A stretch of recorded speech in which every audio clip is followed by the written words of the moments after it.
अब हम बात करेंगे बिहार की बहुचर्चित सीवान सीट की। सीवान में संग्राम, दिलचस्प संग्राम देखने को मिल रहा है। और सीवान की बात की जाए तो सीवान में चिर प्रतिद्वंदी, यानी एक तरफ बीजेपी, दूसरी तरफ आरजेडी के अवध बिहारी चौधरी।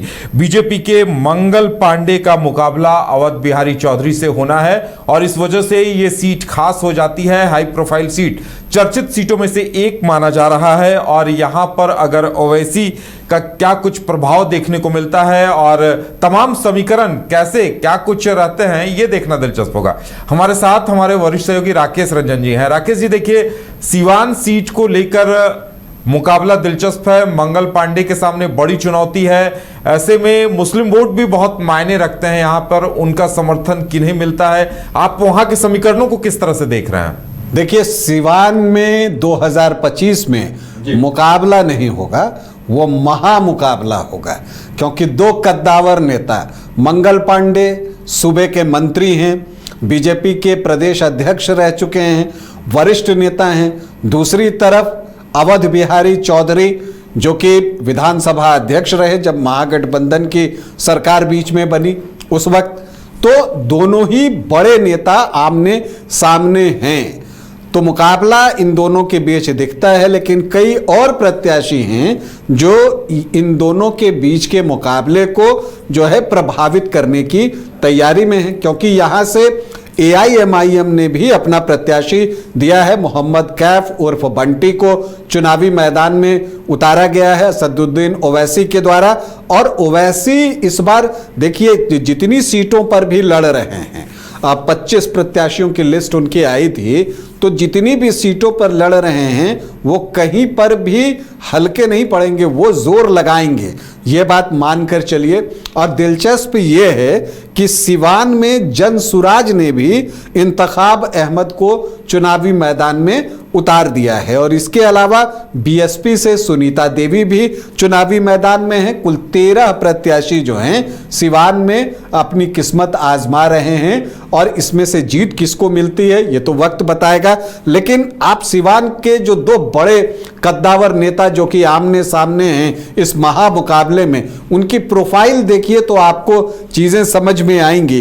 देखिए, मंगल पांडे सूबे के मंत्री हैं, स्वास्थ्य मंत्री भी हैं, बीजेपी के अध्यक्ष रहे 2013 से 2017 के बीच में। 2014 में बीजेपी को लोकसभा चुनाव में जब मोदी पहली बार प्रधानमंत्री बने थे तो ऐतिहासिक कामयाबी मिली थी, तब यही बीजेपी के प्रदेश अध्यक्ष थे।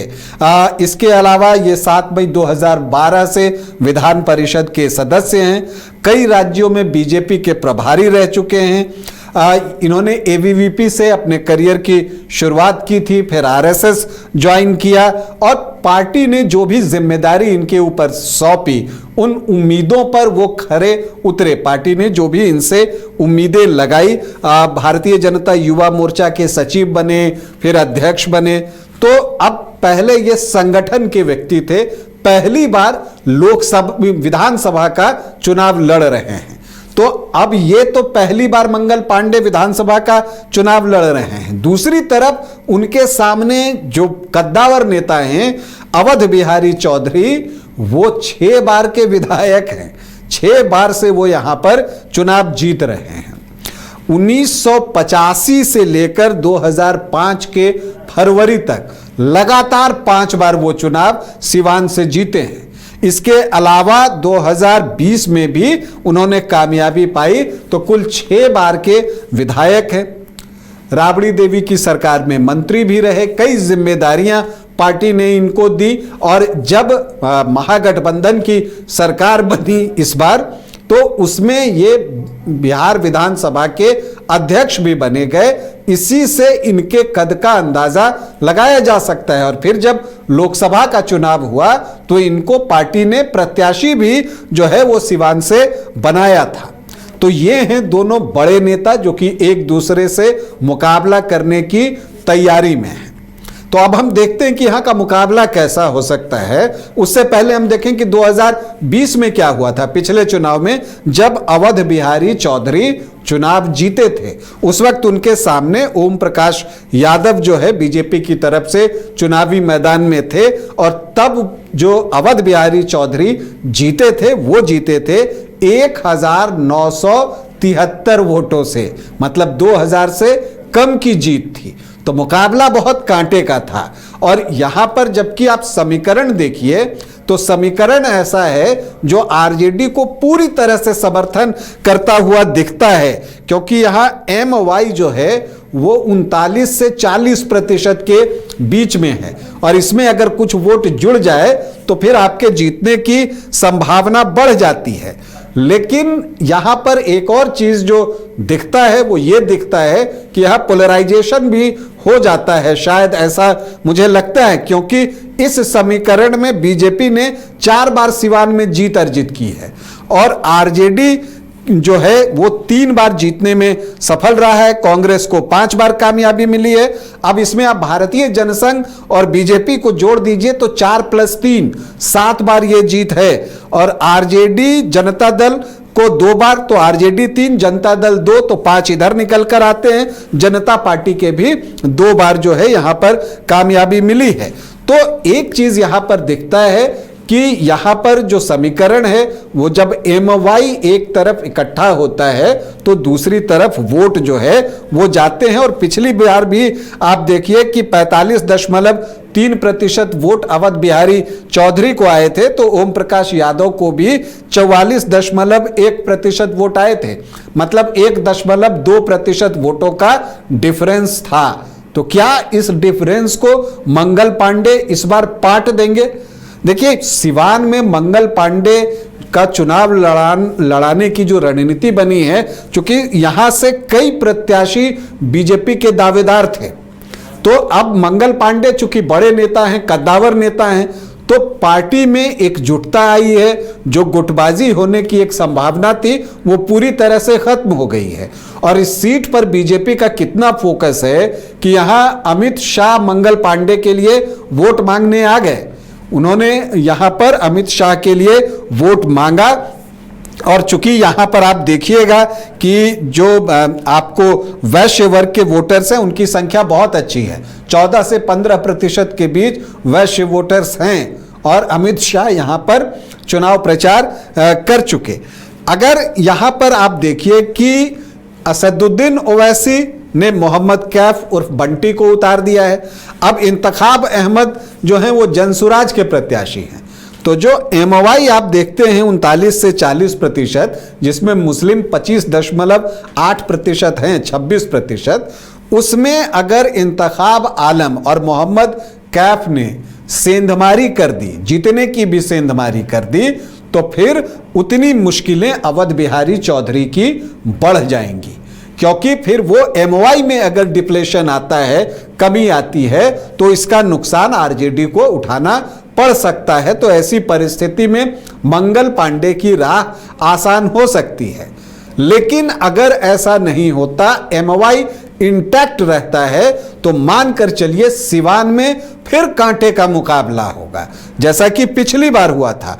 और जब कांटे का मुकाबला होता है तो उसमें जीत किसी को मिल सकती है। अब 1,500-2 हजार वोट का फर्क रहे तो वो कभी भी परिणाम वहां का बदल सकता है। यहाँ के जातीय समीकरण को भी हम लोग समझने की कोशिश करते हैं। यहाँ पर जो अनुसूचित जाति के वोटर्स हैं वो 10.13% हैं, जो शेड्यूल्ड ट्राइब्स हैं वो 2.33% हैं, यादव 13 से 14% हैं, मुस्लिम जो हैं वो 25.8% हैं, तो 39 से 40%, MY, राजपूत 3.5 से 4%, भूमिहार 2.5 से 3% और ब्राह्मण 5.5 से 6.5%।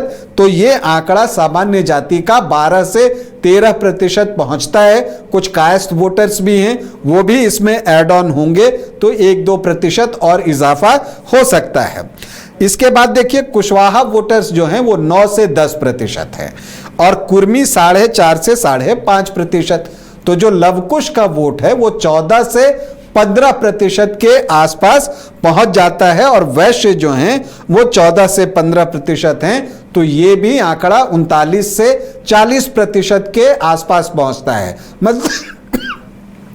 मतलब एनडीए को जो जातियां वोट करती हैं वो भी 39 से 40% और एमवाई भी 39 से 40%। तो ऐसे में जो अदर ओबीसी हैं 7 से 9% और इधर जो आप देखते हैं एससी एसटी में जो आपको लगभग 12.5% का वोट दिखता है। तो ये जो 20% वोट है वही तय करता है कि कौन जीतेगा, वो किसकी तरफ ज्यादा अमाउंट में जाते हैं, परिणाम वहीं तय होगा। आरजेडी की नजर इस बार जो है कुशवाहा वोटर्स पर भी लगी हुई है कि उसमें कुछ सेंधमारी की जाए। कितने कामयाब होते हैं ये देखना होगा, क्योंकि यहां पर आप आमतौर पर लवकुश वोटर्स नीतीश कुमार के पीछे गोलबंद रहे हैं आज तक। अब इस चुनाव में क्या होता है इस पर भी परिणाम बहुत कुछ निर्भर करेगा।